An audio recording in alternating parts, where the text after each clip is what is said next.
Hi friends, मैं आज आप लोगों के बीच एक कहानी पेश करने जा रहा हूँ जो कि मैंने फेसबुक पर इस कहानी को देखा था जिसमें ये सारे शब्द लिखे हुए थे। तो मेरा मन हुआ कि आज इन सारी शब्दों को मैं अपनी आवाज़ों के द्वारा आप तक पहुँचाऊँ और ये कहानी काफ़ी अच्छी लगी मुझे, तो मैं आपके बीच पेश करने जा रहा हूँ। इस कहानी का शीर्षक है एक पागल भिखारी। हमेशा की तरह मैं आज भी परिसर के बाहर बैठे भिखारियों की मुफ्त स्वास्थ्य जांच में व्यस्त था। स्वास्थ्य जांच और फिर मुफ्त मिलने वाली दवाओं के लिए सभी भीड़ लगाए कतार में खड़े थे। अनायास सहज ही मेरा ध्यान गया एक बुजुर्ग की तरफ जो करीब ही एक पत्थर पर बैठे हुए थे। सीधी नाक, घुंघराले बाल, निस्तेज आंखें, जिस्म पर सादे लेकिन साफ सुथरे कपड़े। कुछ देर तक उन्हें देखने के बाद मुझे यकीन हो गया कि वो भिखारी नहीं है। उनका दायां पैर टखने के पास से कटा हुआ था और करीब ही उनकी बैसाखी रखी थी। फिर मैंने देखा कि आते जाते लोग उन्हें कुछ दे रहे थे और वो लेकर रख लेते थे। मैंने सोचा कि मेरा ही अंदाजा गलत था, वो बुजुर्ग भिखारी ही हैं। उत्सुकतावश मैं उनकी तरफ बढ़ा तो कुछ लोगों ने मुझे आवाज लगाई, उसके करीब ना जाए डॉक्टर साहब, वो तो बूढ़ा पागल है। लेकिन मैं उन आवाजों को नजरअंदाज करता हुआ मैं उनके पास गया। सोचा कि जैसे दूसरों के सामने वे अपना हाथ फैला रहे थे वैसे ही मेरी सामने भी हाथ करेंगे। लेकिन मेरा अंदाज फिर चूक गया। उन्होंने मेरे सामने हाथ नहीं फैलाया। मैं उनसे बोला, बाबा, आपको भी कोई शारीरिक परेशानी है क्या? मेरे पूछने पर वे अपनी बैसाखी के सहारे धीरे से उठते हुए बोले, good afternoon doctor, I think I my have some eye problem in my right eye. इतनी बढ़िया अंग्रेजी सुन में अवाक रह गया। फिर मैंने उसकी आंखें देखी। पका हुआ मोतियाबिंद था उसकी आंखों में। मैंने कहा, मोतियाबिंद है बाबा, ऑपरेशन करना होगा। बुजुर्ग बोले, ओह, cataract, I had cataract operation in 2022 for my left eye in Ruby Hospital। मैंने पूछा, बाबा, आप यहाँ क्या कर रहे हैं? बुजुर्ग ने कहा, मैं तो यहाँ रोज ही 2 घंटे भीख मांगता हूँ सर। मैंने कहा, ठीक है, लेकिन क्यों बाबा? मुझे तो लगता है कि आप बहुत पढ़े लिखे हैं। बुजुर्ग हंसे और हंसते हुए ही बोले, पढ़े लिखे? मैंने कहा, आप मेरा मजाक उड़ा रहे हैं बाबा। बाबा ने कहा, oh no dog, why world I sorry if I hurt you. मैंने कहा, हर्ट की बात नहीं है बाबा, लेकिन मेरी कुछ समझ में नहीं आ रहा है। बुजुर्ग ने कहा, समझ कर भी क्या करोगे डॉक्टर? अच्छा ओके, चलो हम उधर बैठते हैं, वरना लोग तुम्हें भी पागल ही कहेंगे। और फिर बुजुर्ग हंसने लगे। करीब ही एक वीरान टपरी थी। हम दोनों वहां जाकर बैठ गए। बुजुर्ग ने कहा, well doctor, I am mechanical engineer. बुजुर्ग ने अंग्रेजी में ही शुरुआत की। मैं कंपनी में सीनियर मशीन ऑपरेटर था। एक नए ऑपरेटर को सिखाते हुए मेरा पैर मशीन में फंस गया था और ये बैसाखी हाथ में आ गई। कंपनी ने इलाज का सारा खर्चा किया और बाद में कुछ रकम और सौंपी और फिर घर बैठा दिया, क्योंकि लंगड़े बैल को कौन काम पे रखता है सर। फिर मैंने उस पैसे से अपना ही एक छोटा सा वर्कशॉप डाला, अच्छा घर लिया। बेटा भी मैकेनिकल इंजीनियर है। वर्कशॉप को आगे बढ़ाकर उसने एक छोटी कंपनी और डाली। मैं चकराया, बोला, बाबा, तो फिर आप यहाँ इस हालत में कैसे? बुजुर्ग ने कहा, मैं किस्मत का शिकार हूँ। बेटे ने अपना बिजनेस बढ़ाने के लिए कंपनी और घर दोनों बेच दिए। बेटे की तरक्की के लिए मैंने कुछ नहीं कहा।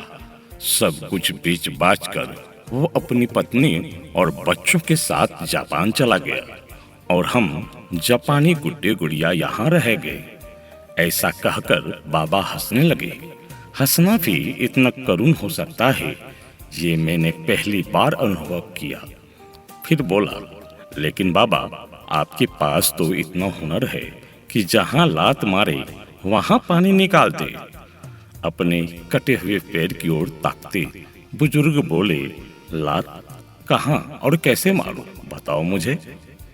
बाबा की बात सुन मैं खुद भी शर्मिंदा हो गया। मुझे खुद बहुत बुरा लगा। प्रत्यक्षतः मैं बोला, बाबा, आज भी आपको कोई भी नौकरी दे देगा, क्योंकि अपने क्षेत्र में आपको इतने सालों का अनुभव जो है। बुजुर्ग ने कहा, यस डॉक्टर, और इसी वजह से मैं एक वर्कशॉप में काम करता हूँ। 8,000 रुपये तनख्वाह मिलती है मुझे। मेरी तो कुछ समझ में नहीं आ रहा था। मैं बोला, तो फिर आप यहाँ कैसे? बुजुर्ग ने कहा, डॉक्टर, बेटे के जाने के बाद मैंने एक चाल में एक 3 की छत वाला घर किराए पर लिया। वहाँ मैं और मेरी पत्नी रहते हैं।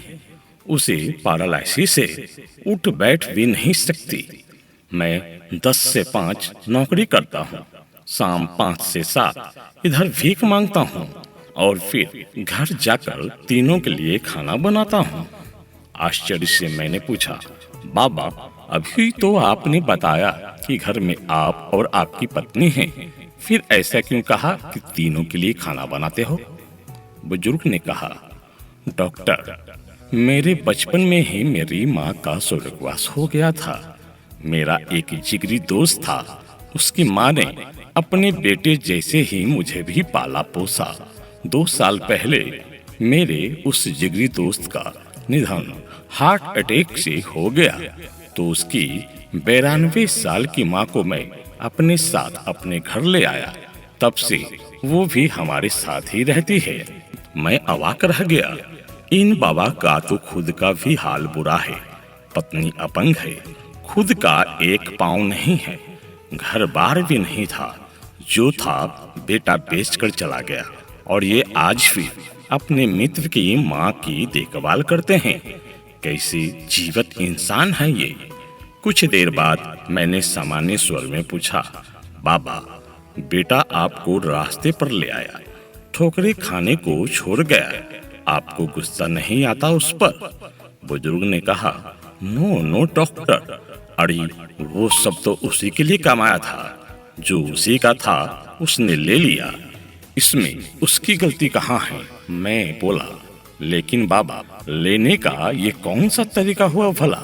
सब कुछ ले लिया, ये तो लूट हुई। अब आपके यहाँ भीख मांगने का कारण भी मेरी समझ में आ गया है बाबा। आपकी तनख्वाह के 8,000 रुपये में आप तीनों का गुजारा नहीं हो पाता, इसीलिए आप यहाँ आते हो। बुजुर्ग ने कहा, no, you are wrong doctor. 8,000 रुपये में मैं सब कुछ मैनेज कर लेता हूँ, लेकिन मेरे मित्र की जो माँ है, उन्हें डायबिटीज और ब्लड प्रेशर दोनों है। दोनों बीमारियों की दवाई चल रही है उनकी। बस 8,000 रुपये में उनकी दवाइयाँ मैनेज नहीं हो पाती। मैं 2 घंटे यहाँ बैठता हूँ, लेकिन भीख में पैसों के अलावा कुछ भी स्वीकार नहीं करता। मेडिकल स्टोर वाला उनकी महीने भर की दवाएं मुझे उधार दे देता है, और वहाँ 2 घंटों में जो भी पैसे मुझे मिलते हैं वो मैं रोज मेडिकल स्टोर वाले को दे देता हूँ। मैंने अपलक उन्हें देखा और फिर सोचा, इन बाबा का खुद का बेटा इन्हें छोड़कर चला गया है और ये खुद किसी और की माँ की देखभाल कर रहे हैं। मैंने बहुत कोशिश की, लेकिन खुद की आंखें भर आने से नहीं रोक पाया। भरे गले से मैंने फिर कहा, बाबा, किसी दूसरे की माँ के लिए आप यहाँ रोज भीख मांगने आते हो? बुजुर्ग ने कहा, दूसरे की? अरे, बचपन में उन्होंने बहुत कुछ किया है मेरे लिए, अब मेरी बारी है। मैंने उन दोनों से कह रखा है कि 5 से 7 मुझे एक काम और मिला है। मैं मुस्कुराया और बोला, और अगर उन्हें पता लग गया कि 5 से 7 आप यहाँ भीख मांगते हो तो? बुजुर्ग ने कहा, अरे कैसे पता चलेगा, दोनों तो बिस्तर पर हैं। मेरी हेल्प के बिना वे करवट तक नहीं बदल पाती, यहाँ कहाँ पता करने आएंगे। हा हा हा। बाबा की बात पर मुझे भी हंसी आई, लेकिन मैं उसे छिपा गया और बोला, बाबा, अगर मैं आपकी माँ जी को अपनी तरफ से नियमित दवाएं दूं तो ठीक रहेगा ना? फिर आपको भीख भी नहीं मांगनी पड़ेगी। बुजुर्ग ने कहा, नो डॉक्टर, आप भिखारियों के लिए काम करते हैं, माँ जी के लिए आप दवाई देंगे तो माँ जी भी तो भिखारी कहलाएगी। मैं अभी समर्थ हूँ डॉक्टर, उनका बेटा हूँ मैं। मुझे कोई भिखारी कहे तो चलेगा, लेकिन उन्हें भिखारी कहलवाना मुझे मंजूर नहीं। ओके डॉक्टर, अब मैं चलता हूँ, घर पहुँचकर अभी खाना भी बनाना है मुझे। मैंने निवेदन स्वरूप बाबा का हाथ अपने हाथ में लिया और बोला, बाबा, भिखारियों का डॉक्टर समझकर नहीं बल्कि अपना बेटा समझकर मेरी दादी के लिए दवाएं स्वीकार कर लीजिए। अपना हाथ छुड़ाकर बाबा बोले, डॉक्टर, अब इस रिश्ते में मुझे मत बांधो प्लीज, एक गया है हमें छोड़कर।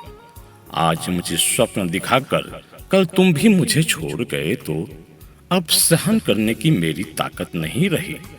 ऐसा कहकर बाबा ने अपनी बैसाखी संभाली और जाने लगे, और जाते हुए अपना एक हाथ मेरे सिर पर रखा और भरभराई ममतामयी आवाज में बोले, अपना ध्यान रखना मेरे बच्चे। शब्दों से तो उन्होंने मेरे द्वारा पेश किए गए रिश्ते को ठुकरा दिया था, लेकिन मेरे सर पर रखे उनके हाथ के गर्म स्पर्श ने मुझे बताया कि मन से उन्होंने इस रिश्ते को स्वीकारा था। उस पागल कहे जाने वाले मनुष्य के पीठ फेरते ही मेरे हाथ अपने आप प्रणाम की मुद्रा में उनके लिए जुड़ गए। हमसे भी अधिक दुखी, अधिक विपरीत परिस्थितियों में जीने वाले ऐसे भी लोग हैं। हो सकता है इन्हें देख हमें हमारे दुख कर्म प्रतीत हों और दुनिया को देखने का हमारा नजरिया बदले। हमेशा अच्छा सोचे, हालात का सामना करें।